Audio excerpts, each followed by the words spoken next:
درود میگویم با شما بینندگان عزیز تلویزیون سیاحی و هنرهای مردمی. شما را به نشر سوم دوره دوم برنامه مسابقه تلویزیونی ورزش سیاحی از نمود راهگرده سیاحی دعوت می‌نماییم. امروز 4 دسته از دانشکده دولتی فرهنگ و صنعت تاجیکستان به نام میرزا ترسونزاده در باغ فرهنگی فراغتی به نام ابوالقاسم فردوسی جمع آمدند تا در دوره انتخابی برنامه مسابقه شرکت ورزند و داوران فدراسیون ورزش سیاحی تاجیکستان غالبان را معین سازند. یادآور می‌شیم که یکی از مقصدهای اساسی برنامه مسابقه مذکور این آماده‌گرانی ورزش و در عین زمان ترغیب و تشویق امکانات‌های فراخ باغ‌های فرهنگی فراغتی میباشد.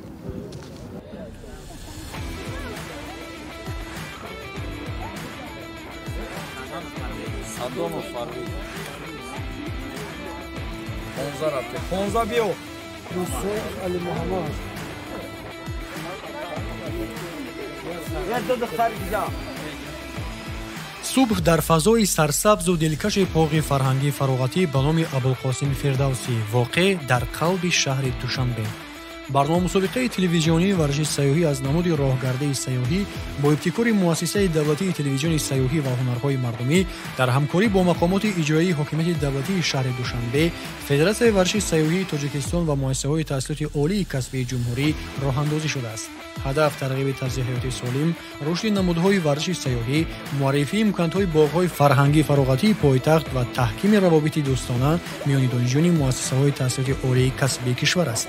باغ فرهنگی فراغتی به نام ابوالقاسم فردوسی با محیط نظرربای و گلزار و درختان سرسبز در پایتخت برای این مسابقه محیط مناسب فراهم آورد.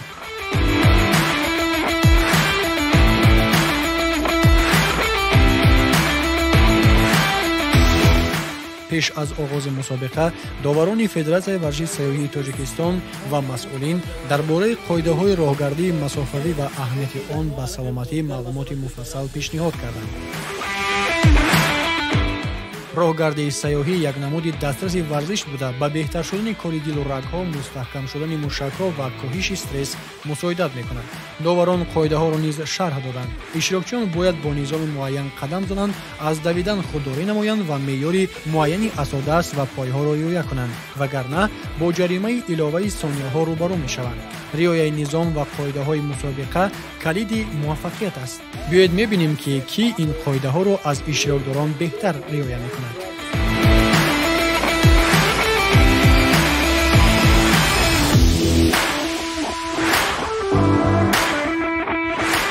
شما از اولی‌های هستید که این برنامه با واسطه شما صورت میگیرد. ما با رهبریت دانشکده و با شما اصرار نداره میکنیم که تکلیف ما رو پذیرفتید و امروز همراه با ما یک برنامه خوب و جالب برای تماشاگران پیشکش میکنیم و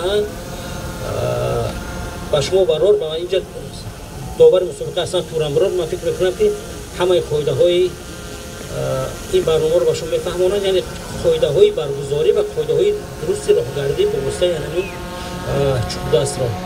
سلام علیکم ورزشگران محترم. این باری اول است ورزش سیاحی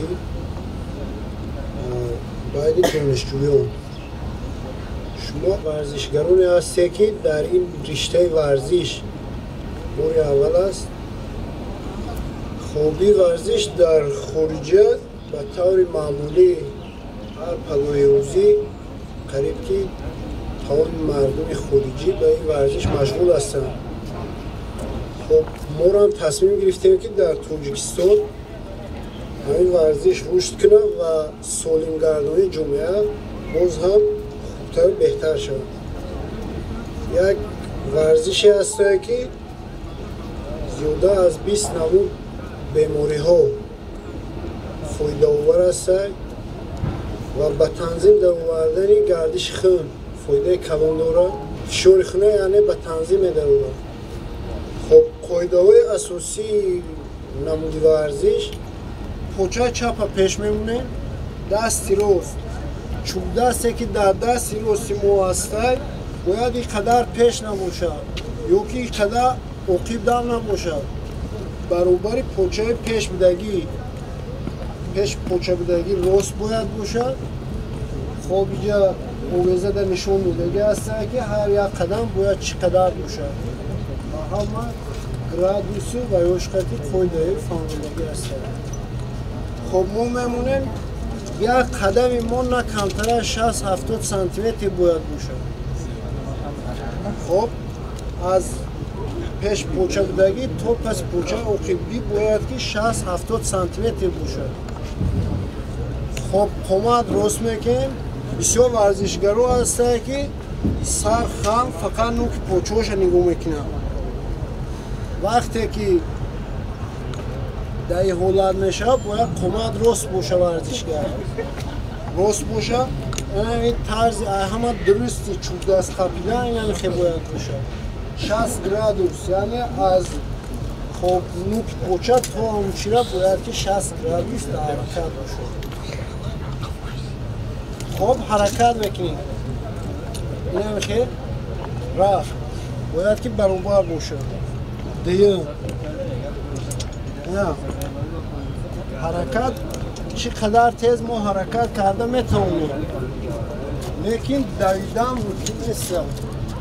چوب دست برداشتن در دست دویده همه خاموشکنی وزبین هست.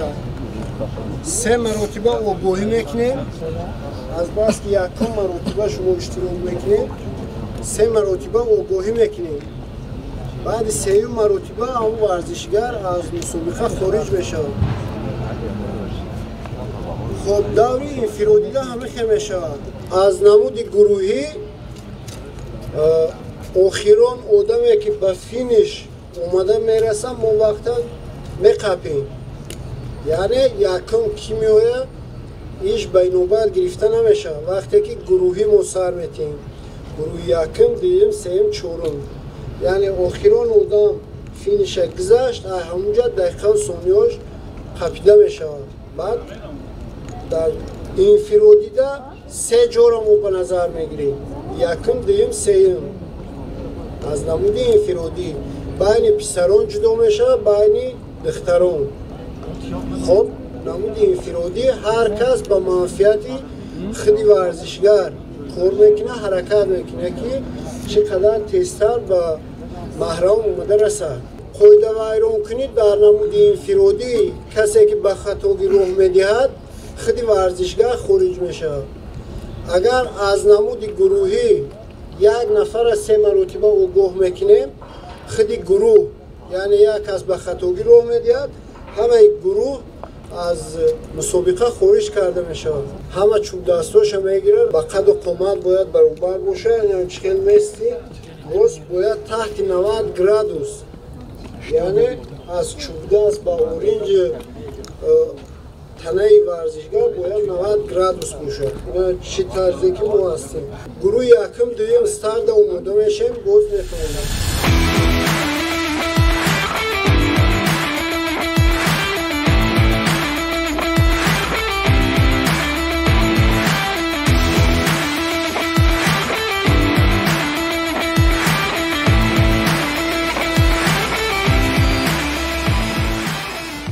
بیندگانی عزیز، اینک نوبت اولی رقابت‌ها از نمود راهگردی انفرادی میانی پسران آغاز می‌یابد و مسافه‌ای که در این نوبت آنها باید طی نمایند 1500 متر را تشکیل می‌دهد. یادآور می‌شیم که این نمود از روی راهگردی انفرادی میانی پسران در 2 نوبت برگزار می‌شود و در آن 12 نفری پسران دسته‌ها اشتراک می‌کنند.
خط مرا نزدیک است و اشتراکچیان با چالاکی زیاد در مسیر 1500 متر به فینیش میرسند. اشتراکچی تحت رقم 16 اولین شده خط مرا را عبور میکند. پای هم اشتراکچیان تحت رقم های 04 و 03 با روحیه بلند به مرا میرسند. حد یک ثانیه حل کننده است. هنوز غالبیت اشتراکچی از دسته دوم انیق نیست. این تنها پس از جنبست نوبت دوم رقابت ها از نمود انفرادی میان پسران از طرف داوران ثانیه ها حساب شده معین می شود. حالا باشد انتظار می شویم و می بینیم که این نوبت پیشرفت نهایی کی خواهد بود.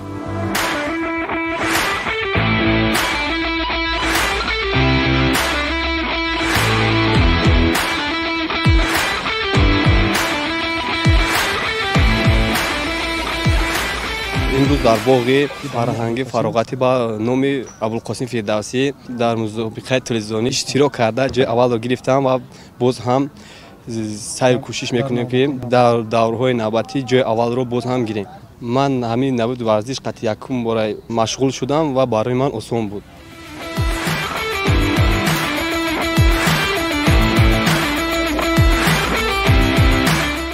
نوبت دوم رقابت ها با هیجان تازه آغاز می شود. اشتراکچیان از رقم 19 تا 32 با اسودات های سیاحی به مسیر 1500 متر برآمده به رقابت جالب و سالم شروع می کنند. آنها باید با رعایت قاعده های راهگردی سیاحی ندویده بلکه تیز راه گشته مسافت را در وقت کمترین طی کنند. هر قدم اینجا پر از عزم غلبه است که کی در این نوبت پیشرفت می شود. همه انتظاری به خط مرا رسیدن پسران هستند.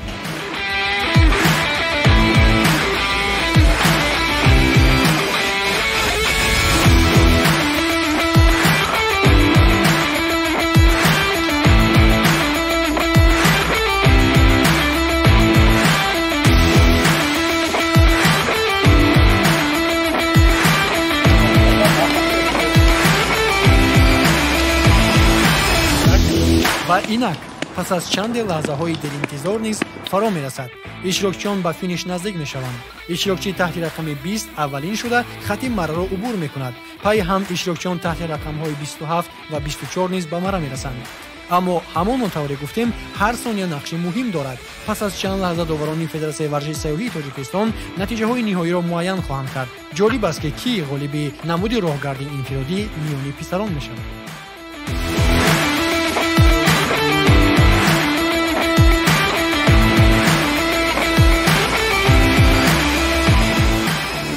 امروز در باغ فراغتی با نام ابوالقاسم فردوسی در مسابقه ورزشی سیاحی اشتراک کردیم. مسافت 1500 متر را با اسب‌های سیاحی طی کردیم. با این نمود ورزش یکم باره مشغول میشویم. خیلی آسان بود. از جهت راه رفتن، از جهت دستا رو تکان دادن.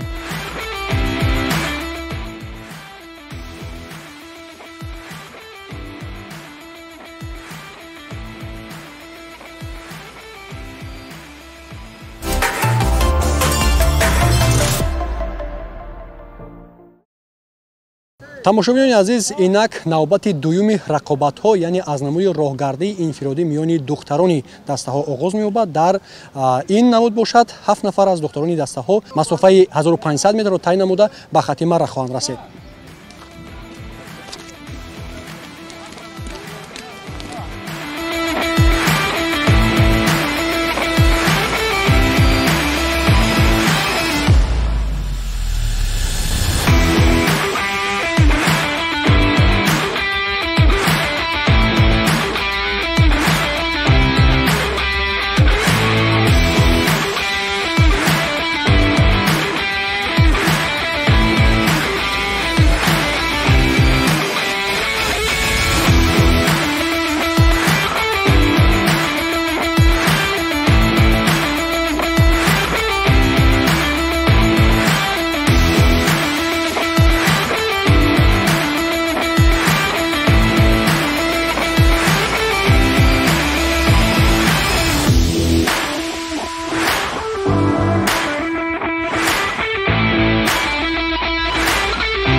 фазои боғи фарҳангӣ фароғатӣ ба номи Абулқосим Фирдавсӣ аз шавқи мусобиқа лабрез аст. Ду нафари фаъол бо қадамҳои устувор ба хати марра наздик мешаванд ва ҳамин тавр иштирокчӣ таҳти рақами 10 бо суръат аввалин шуда хати марраро убур мекунад. пайи ӯ иштирокчӣ таҳти рақами 09 низ бо талош ба финиш мерасад. иштирокчӣ таҳти рақами 10-ро аз дастаи дуюм табрик мекунем. хушҳол шудам ки این مسابقه با جای اول را گرفتم. کوشش میکنم که دورهای دیگرش با باز بین دیگر دانشگاه اشغال کنم و بازم جای نمونه را گیرم. با من خیلی پسند آمد. برای سلامتی فایده دارد. 90% موشک ها به حرکت می درآیند.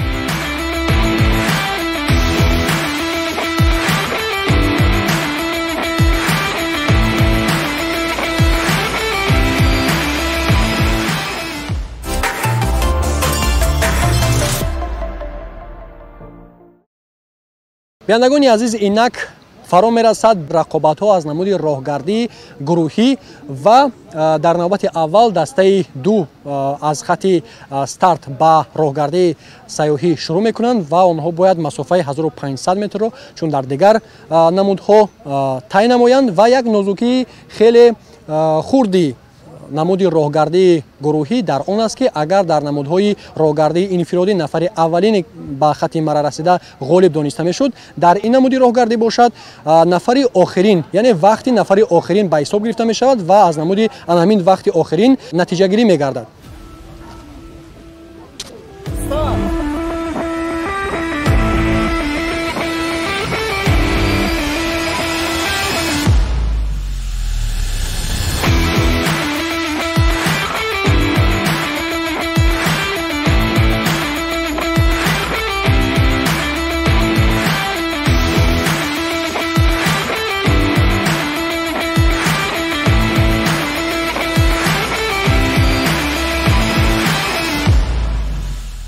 дастаи якум бо як рӯҳияи баланд хати марраро убур мекунад. онҳо бо қадамҳои устувор ва вақти хуб натиҷаи беҳтарин нишон доданд.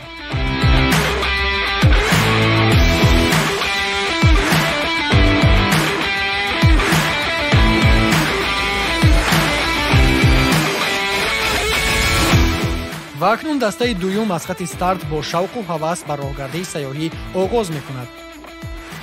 чеҳраҳояшон аз талоши қавӣ барои пирӯзӣ шаҳодат медиҳанд.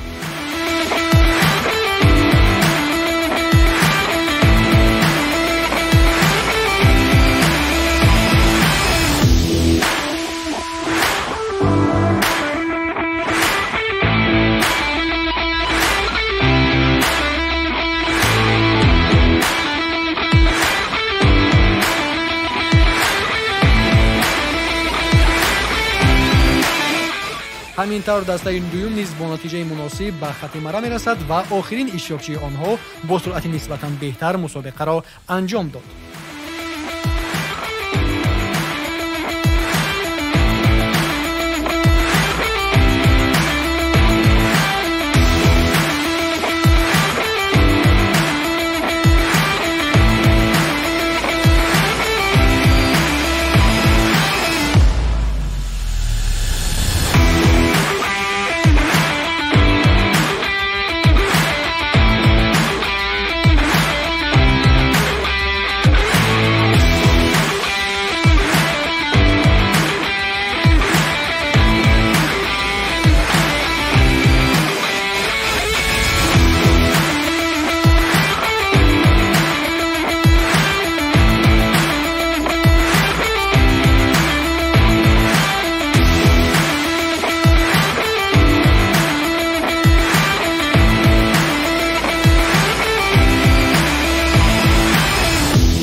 ҳангоми иштирок дар мусобиқа бардоштани асодастҳои сайёҳӣ ва роҳ гаштан қатъиян манъ аст. мутаассифона бо сабаби риояи нодурусти талаботҳои роҳгардии сайёҳӣ довари мусобиқа дастаҳои 3 ва 4ро аз мусобиқа хориҷ мекунад.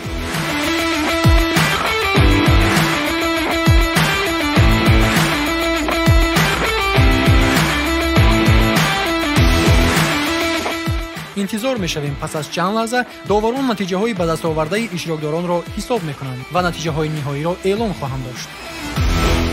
باز جنبش میکنیم از نمود انفرادی بین پسران. از نمود انفرادی بین پسران جای سوم اشغال کردن محمدزاده محمد 5 دقیقه 15 ثانیه تا 15.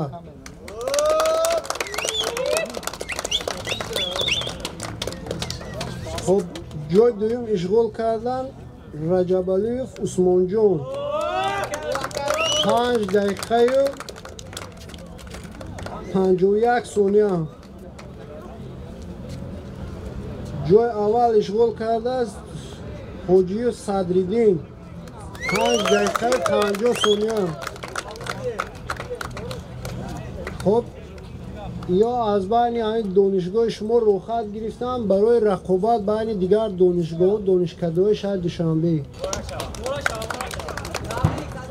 جنبش میکنیم از نمود انفرادی بین بانوان. اشغال نمودن جای سوم عبدالله و امینه 7 دقیقه 55 ثانیه. برای اشغال جای دوم خدای نظر و ماهینه 7 دقیقه 09 ثانیه. برای جای اول بابازاده زیوروی 7 دقیقه 7 ثانیه. این دخترها رخصت میگیرن دور انفرادی بین بانوان برای رقابت بین دیگر دانشگاه و دانشکده. خب جنبش میکنیم از نمود گروهی. اینجا دو دسته از مسابقه خارج شده، دسته 3 و 4 برای خنک نظرانه رفتار کردن و قاعده و ایرانکنی از مسابقه خارج شده هستند. جای اول گروه دوم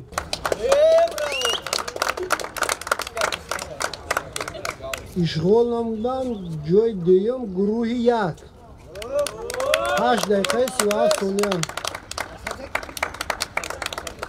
خب گروه دوم رخصت گرفتگی برای رقابت بین دیگر دانشگاه از گروهی.